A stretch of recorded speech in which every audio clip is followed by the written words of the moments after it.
Hello, and welcome to Empowerment in Illness, the podcast where we amplify the voices of those navigating chronic illnesses and autoimmune conditions. I am Gwen, your host. I've had the opportunity to meet great people on social media. This podcast provides the outlet for me to share those people with you.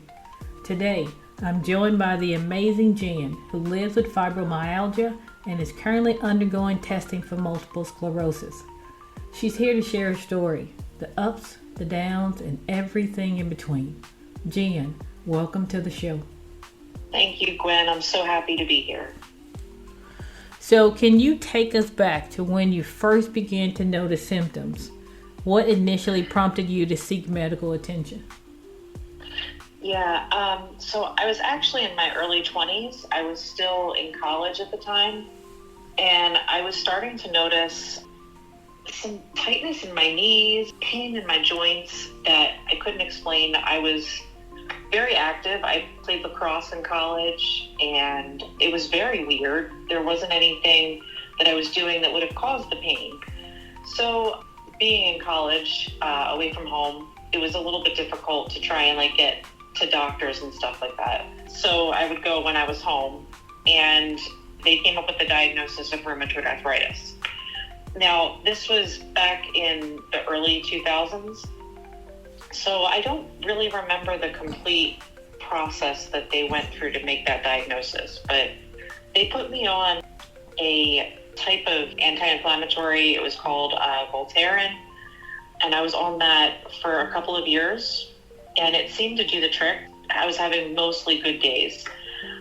Then I got married, started to have a family, and when I got pregnant, obviously I wasn't taking any of the medications, but I also wasn't having symptoms.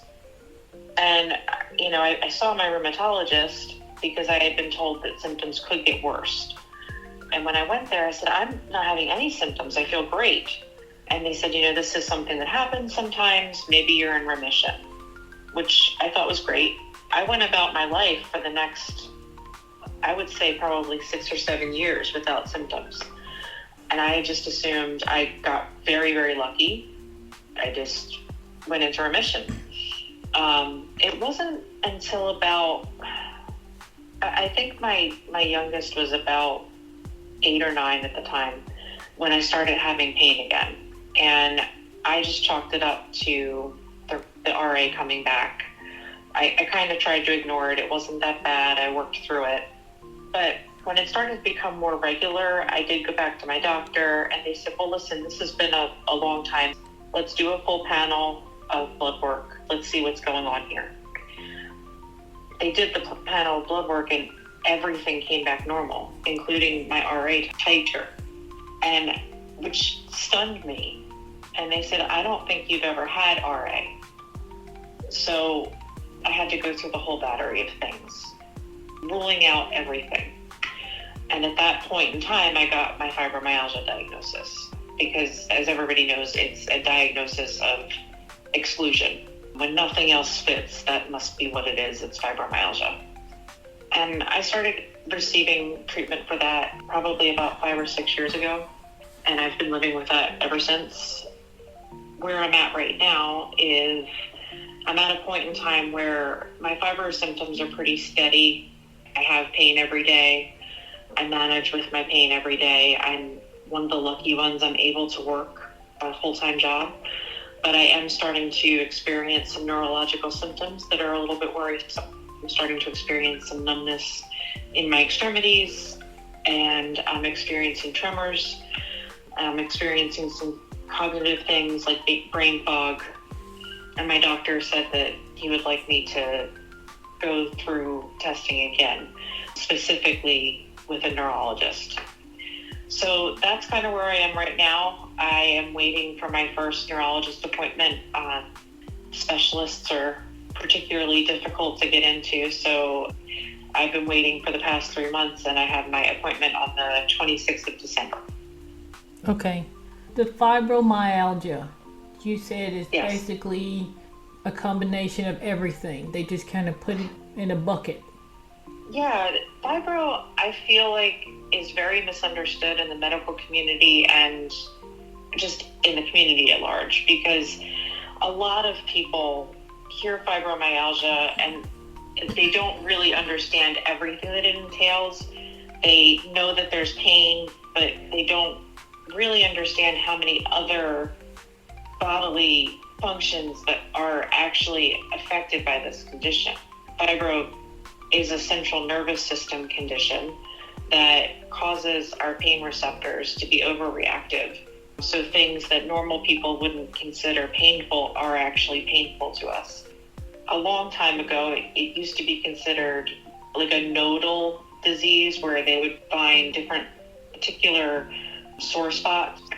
And that was the diagnosis. Now they've realized that it's far more widespread and it's far more complex than just certain tender points. Fibro is a very difficult condition to explain to people. So people chalk it up as just, oh, it's chronic pain. But it's so much more than just chronic pain. So what has been the biggest challenge physically and mentally? So physically, I think fatigue is probably the most difficult symptom to deal with. Anybody who has a chronic illness knows how taxing fatigue is.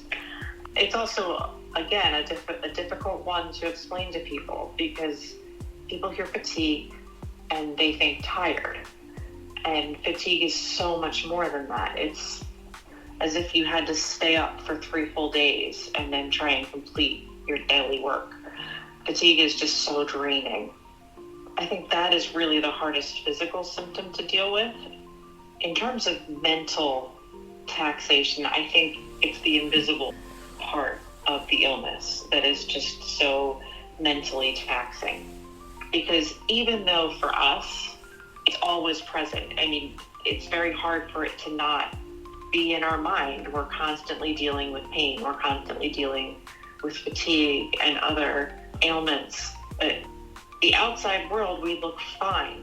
And so it can get very lonely and it can get very frustrating to have to constantly remind people that, yes, I am still in pain. Yes, I am still dealing with all of these symptoms, even though I look fine. Fatigue is probably the worst. I call it showstopper. Yes. When I have to deal with it, I feel like I got 1,000 pounds weighing on me.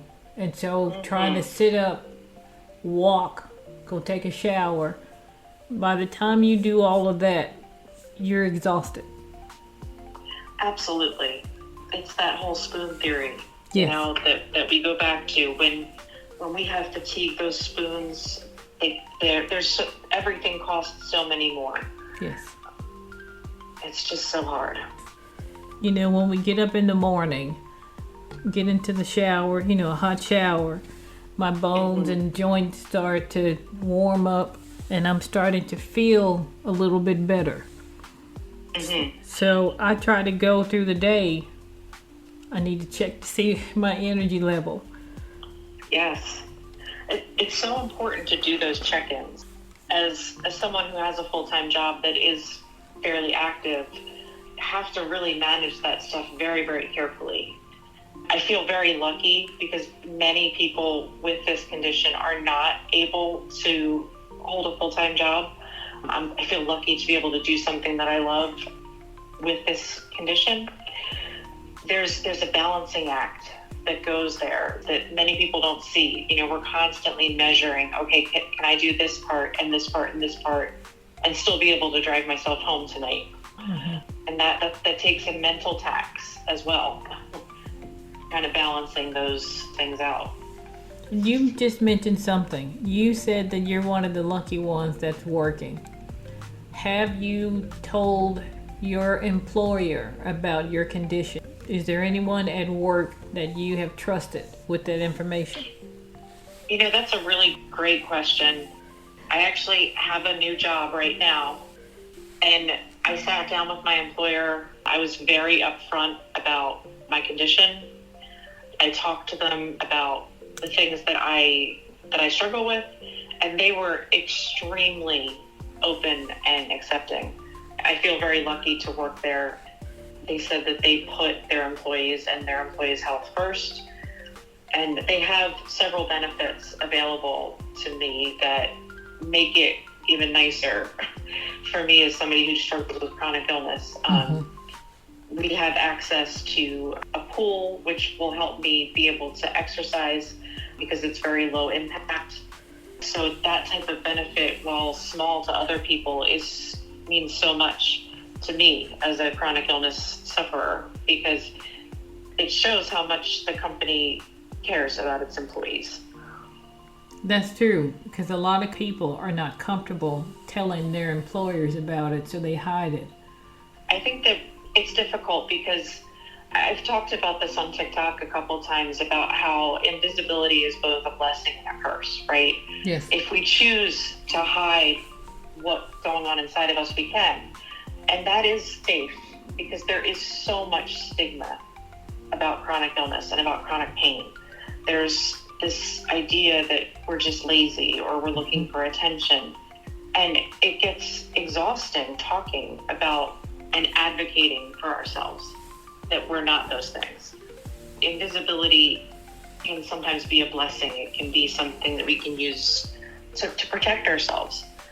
I made the decision when I got this new job that I wanted to be very upfront about the chronic illness that I do suffer with and the things that I do to manage it. And I was very upfront with my employer. I said, I've thought very long and hard about this position. I feel that I can physically do it. There may be days that I am not as strong as I usually am. Those days you might see me using a cane, or, you might see me sitting more.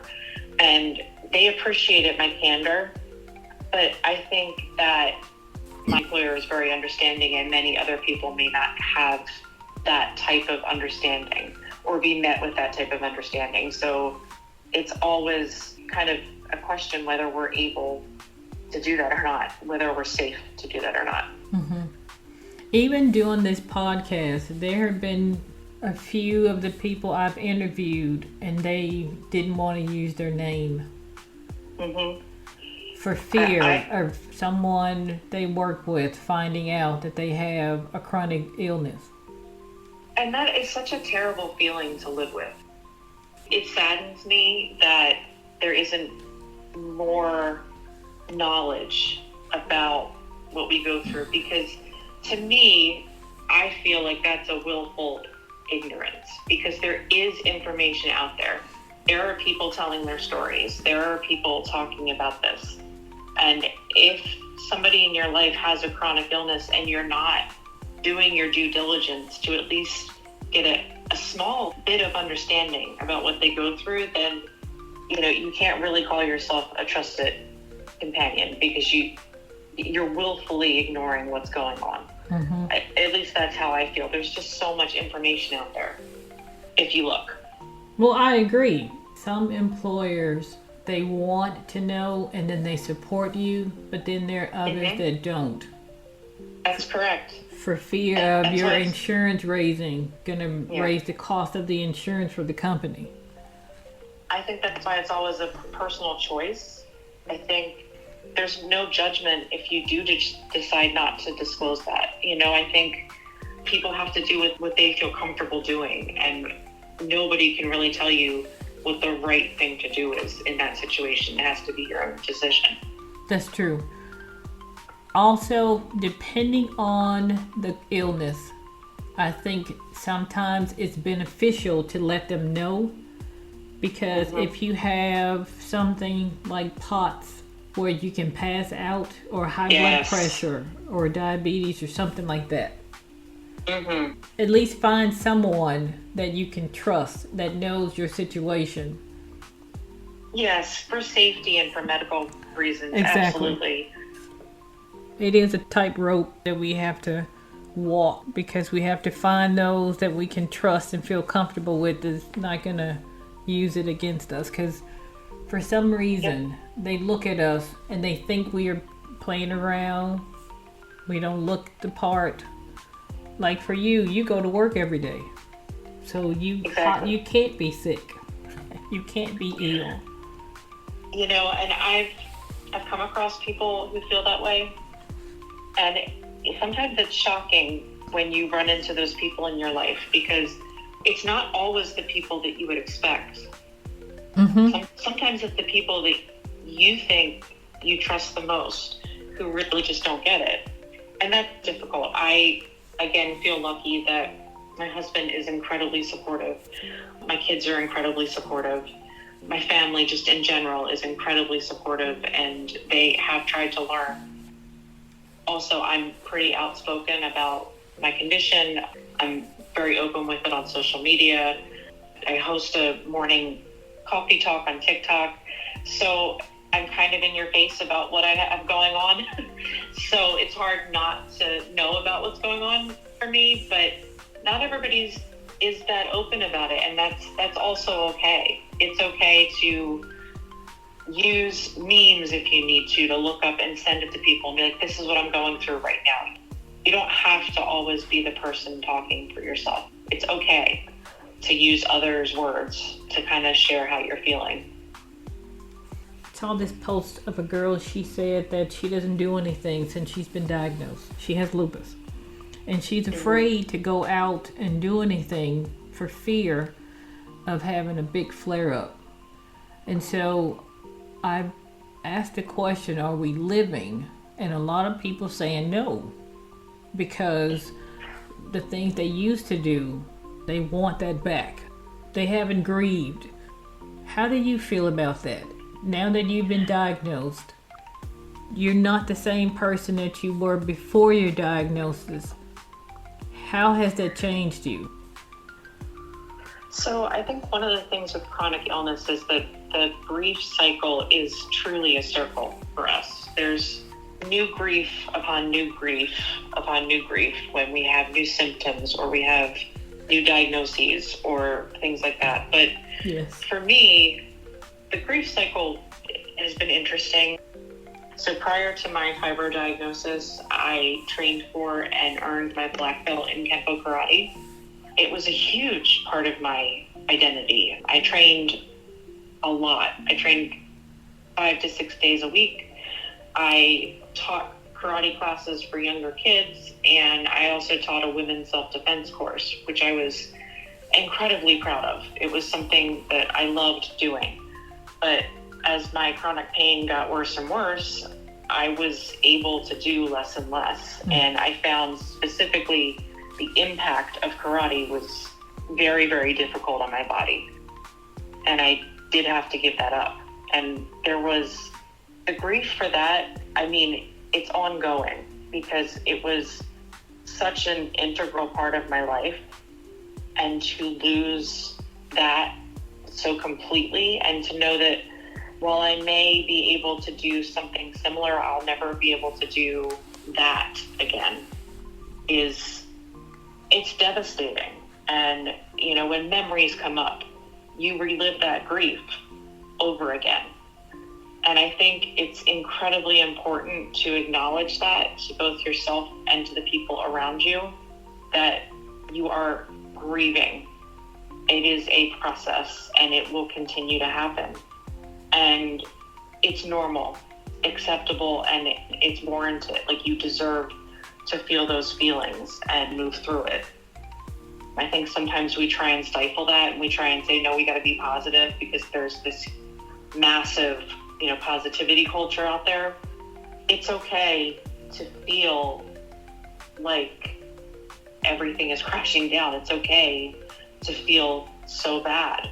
To move through this and to kind of move into a period of acceptance takes a lot of time. Yeah. I think the moment of diagnosis is a very mixed memory because for so many of us, it takes years to get diagnosed. Yes. So when you get a diagnosis, whatever it may be, you can feel relief and elation and excitement.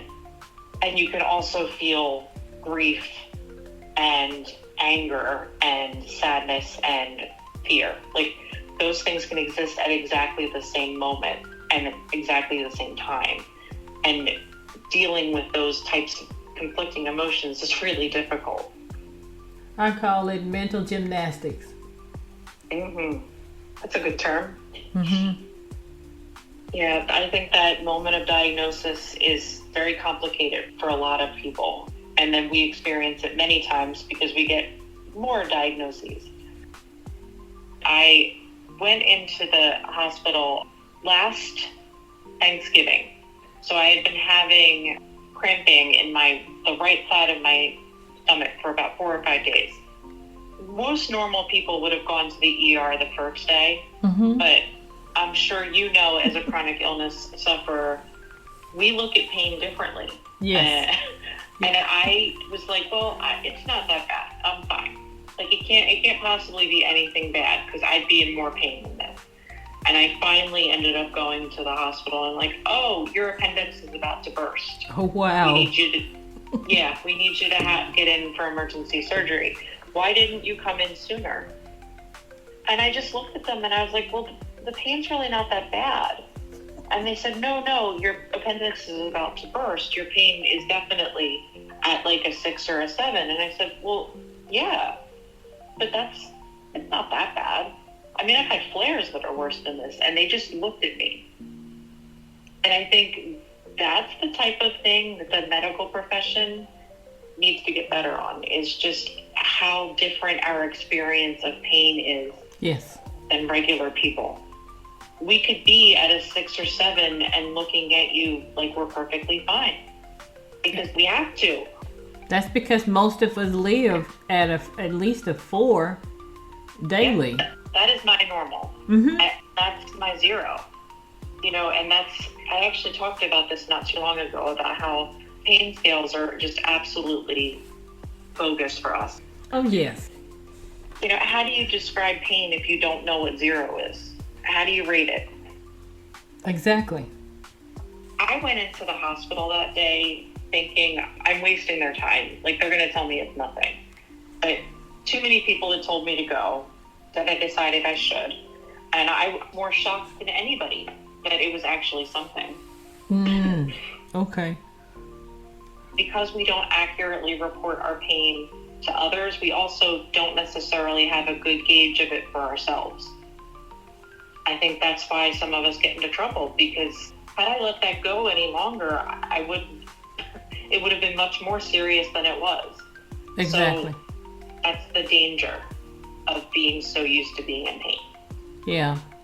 Whenever I'm hurting, I just say I don't feel good. That's all. I don't feel right. And then that's it. But that's such a blanket statement. Yes, agreed. That's the other thing. Just in daily conversation, people ask you how you're doing. I'm fine. You don't want to constantly say, well, my shoulder hurts and my hips are bothering me. You don't want to go through all that. I'm fine. Exactly.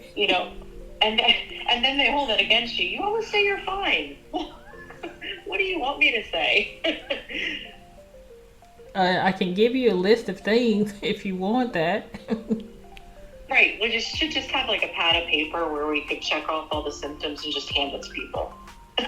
Instead of replying, we could just, here we are. Right. And then say, can you turn it on the other side? There's more. Exactly. That would work. So, Jen, what advice would you give to someone who may have fibromyalgia or maybe feeling like you, but just hadn't gotten the diagnosis yet? What advice would you give them? So my advice would be to try to listen to your body. I know it's difficult when you live with a chronic illness. You have a very love-hate relationship with listening to your body because it's constantly giving feedback that's difficult to understand. But if you do not have a diagnosis yet and you are searching, stay strong. Remain vocal in your advocacy for yourself.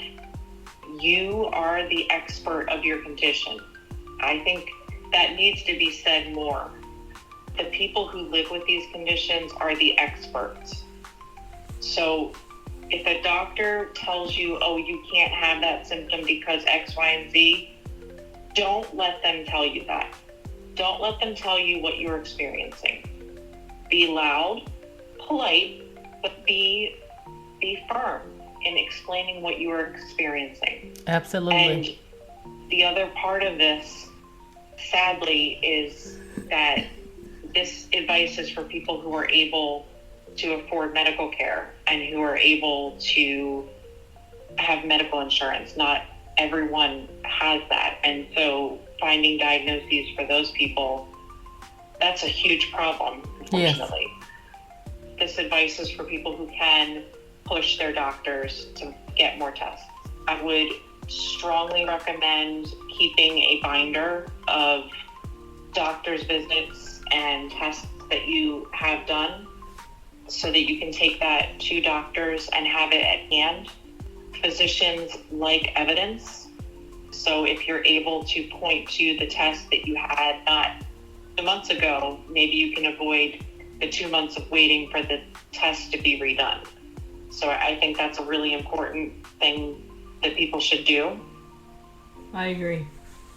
And the other strong bit of advice is find a GP who believes in you and believes in the condition that you have. I struggled for a while to find good doctors to talk to until I found a general practitioner who sat with me for about an hour at my first visit, and we talked all about my chronic pain. We talked about the symptoms that I was going through, and he took the time to really understand what was going on in my body. And so when I call him and I say, hey, I have a new symptom, he actually listens and he gets me in contact with a specialist who will listen. So I think having a doctor who will listen and believe you is so, so important. So if you don't have that kind of doctor, try to find somebody different who will listen. I think it's so important to have that medical advocacy on your side. I agree 100%. Also, if you're not able to have someone like that, get someone in your family or a friend to go with you. Yeah. Because, you know, so we don't always hear things. When you get a diagnosis, your mind is somewhere else. It's almost like you're like, is this real? Did he just say that? Absolutely. I agree with you 100%. You know, and some of our conditions make it difficult for us to process information. And so to have a trusted friend or family member you trust enough to bring with you to a doctor, I think that's a great suggestion to have. Mm-hmm. And we don't know what questions ask, especially brand new people. That's why the community is so important. We need to make sure that we are helping those that are recently diagnosed. People are brand new coming in, they're scared. I think the first year is just, it's a constant state of overwhelm. It's a constant state of, oh my God, what's gonna happen next? What test is gonna come next? What doctor?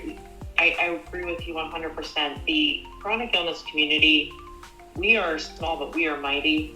There is a lot of people who just want to uplift other people's voices, and like what you're doing with this podcast, it's so great how supportive the community is. And I found so many people, so many resources in the community, things that I didn't know about, and I'm 5 or 6 years into my journey. Mm-hmm. It's just a great community. Yes, that's the best thing about social media. You're able to find your village. Yes, yes, that's so true. How do you feel today about the possibility of multiple sclerosis? I'm scared, if I'm being completely honest with you. It's a huge unknown. I personally am a planner, and I like to know what's happening next. And the unknown is a little scary for me. But that being said, I knew when I was diagnosed with fibro, maybe not as soon as I was diagnosed, but after I did a lot of research, I assumed that there was going to be another diagnosis coming at some point. Mm-hmm. I think a lot of fibro sufferers are in the same boat. We like I said at the beginning, this is a diagnosis of exclusion, which means that, they're excluding other autoimmune things that may be happening. Fibro itself isn't considered an autoimmune disease, but very often people who get diagnosed with fibro then end up being diagnosed with lupus or rheumatoid arthritis or multiple sclerosis or one of many other conditions, be it neurological or autoimmune. So I knew that this was potentially coming my way. I didn't know when. When I started having these other symptoms, I didn't wait too long to look into these like I did with the appendix stuff, because as soon as I started having numbness, I was immediately red flagged for me, because I knew that wasn't just a normal fibro symptom. Typically, you don't lose feeling in your extremities with fibro. It's more of a pain thing, or sometimes you might get some tingling, but this was actual. I couldn't put pressure on my leg. I felt like I was going to fall, and I'm like, this is not normal. So there was a little bit of being scared about what might happen, but there was also this weariness. I know you're going to know exactly what I mean by that, because I knew that it was going to be a long journey. I had my first appointment for my neurologist the day after Christmas. I am not going to get a diagnosis that day. Exactly. I'm probably not going to get a diagnosis in the next 6 months. And so when you have this suspicion that you're going to get another diagnosis, there's both a little bit of fear, but there's also just this tiredness of, oh my gosh, I'm going to have to fight this fight again. And I think there's a little bit of that there too. But one thing that I would like to say, even though you're going to go through that, you have support everywhere. So it may be a little bit different because you have us and you have folks that you can reach out to that knows exactly what it is and what you're going to go through and the feelings that you're going to have. And so it's always good to lean on people. Yeah, I think that's a fantastic point. When I was first diagnosed with fibro, I didn't know about any of these type of communities, so I went through those first several months pretty isolated. That's why I'm so excited that, the chronic illness community is expanding. There's people are looking at many different avenues to get the word out and to spread this community and kind of build it. And I think that's phenomenal, because the sooner people who are diagnosed reach the community, the easier it's going to be for them. Absolutely. I've met people and talked to people from all over the world about, what they're going through and the symptoms that they're experiencing. And everybody in the community wants to lift each other up. Yes. I haven't met anybody that's just in it for their own advancement. Everybody wants to help get the message out for the same reason. Everybody wants to help others, and that's just incredible. Exactly. What does empowerment in illness means to you? I think that for me, empowerment in illness means what we were just talking about. It means lifting each other up and carrying some of the weight when it gets too heavy for each other, because we're all carrying an awful lot. And if my little bit of humor over my coffee in the morning puts a smile on your face and makes it easier for you to get through the day, then I've spent a little bit of time empowering you. And if your podcast lifts me up, then you've now empowered me. And I think that's, to me, what this community means, and that's what empowerment in illness does mean to me. I like that answer. Thank you. Before we leave, I would like to close with a special portion of the show I call Healing Heartbeats. This is where we allow ourselves to wallow in sorrow. Give yourself 3 minutes to laugh, cry, scream, cuss, or just sit in silence. Whatever you need to do to feel it, do it. Let the depression in for only 3 minutes. Once you've reached 3 minutes, compartmentalize it and get back to living. This is a rinse and repeat behavior. You cannot let depression take over, because when it does, it will not let go. When we hear about the passing of someone, they have the day they were born and the day they passed away. There is a dash in the middle. It's not a long line, but a short dash. That dash represents your life. Go live in spite of having a chronic illness. Don't let your condition stop you. Well, Jen, I want to take a moment to thank you for sharing your story. Opening up about something as deeply personal as living with fibromyalgia and facing the uncertainty of an MS diagnosis takes courage. You've reminded us all that even in the face of unknown, there's power in speaking our truth and finding connections with others. Thank you for being so open and empowering, and I want to welcome you to the empowerment and illness community. Thank you so much for having me on this podcast. It has been just an honor to be on here, but it's just been a pleasure talking with you, and I appreciate it so much. I want to take a moment to speak directly to our listeners. Whether you're living with fibromyalgia, MS, or another chronic condition, or maybe you're supporting someone who is, know that you are not alone. The journey can be unpredictable and sometimes overwhelming, but by sharing these stories, we hope to remind you of the incredible strength within you.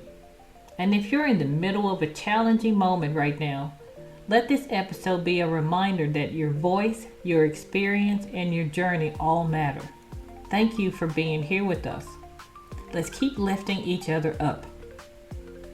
And that wraps up another episode of Empowerment and Illness. A huge thank you to Jen for sharing her story so openly and vulnerably with us.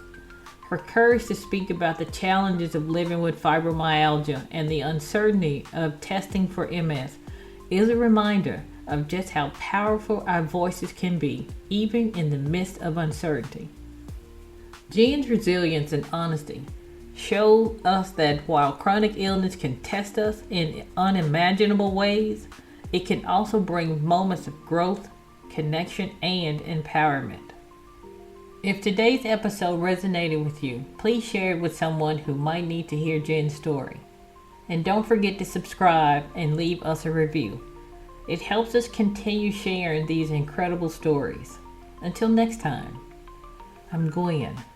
Keep holding on to hope, finding your strength, and always empowering yourself through the journey. Remember, you have the strength, the heart, and the support to continue your journey. Be safe.